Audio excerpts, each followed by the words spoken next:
Hello everyone and welcome to the channel. So recently I came across this really shocking article which said out of all the international students who come to the UK, only 7% are able to get their job once the student visa is finished. Now this is a really low number and that's what I'm going to discuss in this video. What are some of the reasons and how can you avoid being yourself in that majority load which actually go back to the UK. You want to be able to have a successful journey once you plan to study abroad, that after finishing your studies you want to actually land in the job rather than going back to your country, right? So that's some of the things which I'll be talking in this video. But before that, I know it's been like 1 month that I haven't uploaded any videos. I had been really busy and a lot of new people have subscribed the channel, so I would like to give them a bit of my short introduction. So I was same as you guys, so I was an international student. So I came to UK in 2018 to pursue a degree in chemistry. It was supposed to be a 5-year long course in chemistry, out of which I skipped my first year. Different story, I'll let you know more later on. I did 2 years of my undergrad, 1 year of internship, 5th year was my master's. So I recently graduated last year in summer and now I've been able to get a job straight after my university, and right now I'm working. It's been like 7 or 8 months now since I'm doing my job, and that's why my time has been devoted towards doing the job. So that's why I've missed uploading the videos, right? But now I promise I'm going to be regular, so feel free to comment down what are your doubts, what are the video topics you want me to make videos on, right? Well, for this video, let me just get back to the topic. So last year, there were 685,000 international graduates who enrolled to the UK universities, which was actually a big increase if compared to last year. So the increase was by like 230,000 students, right? Which is really massive number. Now, if you think about this, so if you have got a lot of international students coming in a specific year, you can think about the competition, though, in terms of getting a job would be increasing, right? So that's like one of the factors which I'll be talking about, one of the 5 different factors which has led students to not actually land the job, right?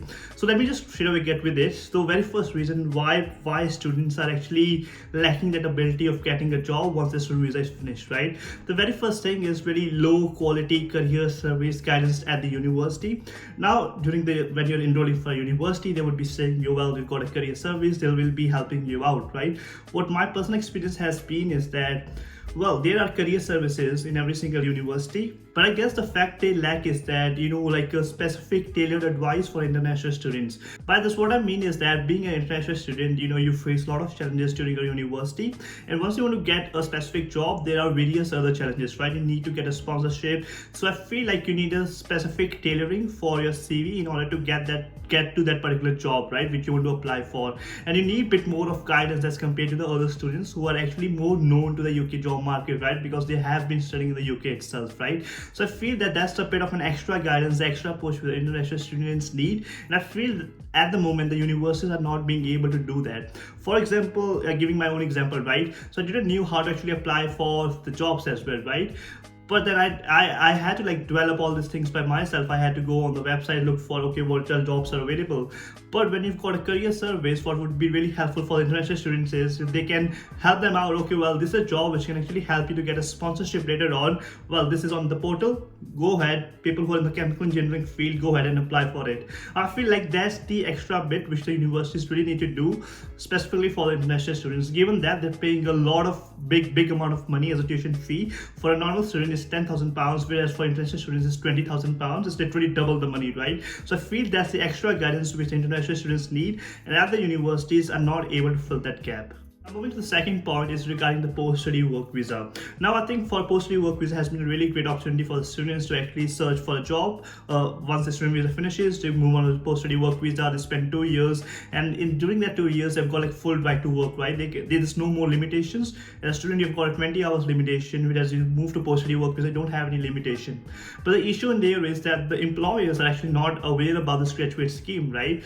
Because the thing is, like, well, it's good for you that you've got this 2 years, but the thing is, if the employers are not aware of the fact that, if there's an international student applying, that he can actually work full time, then you will not be able to get the job, right? And that's what the research, the article pointed out, that most of the employers actually doesn't know about this graduate scheme which is available for the international student. The second thing is, well, for the international students, in order for them to continue a specific job, they will eventually need a sponsorship. And most of the companies are a bit kind of reluctant to sponsor the international international students. And I think that's another thing, that the employers should be a bit more inclusive and diverse in terms of their recruitment criteria, because international students already face a lot of their challenges. And when when you kind of restrict them, irrespective of their talent, if they've got a talent, make sure that the international students being recruited to your company, rather than being reluctant that well, it's going to cost us a lot of money, so we can't sponsor international students. So at the moment, that's what's happening, that the employers are reluctant to sponsor international students, which is going to cost them a lot of money. The second point being, they're not aware about this post-study work visa, that well, for the 2 years you actually don't have to give a student and sponsorship, they can work full-time still, right? But the thing is, there's no awareness for the employers around that topic. Now, the third point is really regarding the crazy competition which is out there. Now, as I said, like in the start of the video, that the international students have increased by 236,000 people, right? So, this is an increase in the number of students who are coming to the UK. So you can guess that, the students will be competing amongst themselves, right? So if in one batch, you've got such a big chunk of people coming in, so they all will be requiring job at the end of, not all, most of them will be requiring job at the end of their student visa. So you can imagine the competition which is around there, right? So what you guys need to do is really stand out of that really big bulk of crowd, right? And now that crowd comprises of the international students plus the local UK students, right? For the local UK students, they don't need any kind of a sponsorship or anything, so it's more kind of favorable for the employers to sponsor the local UK candidates, right?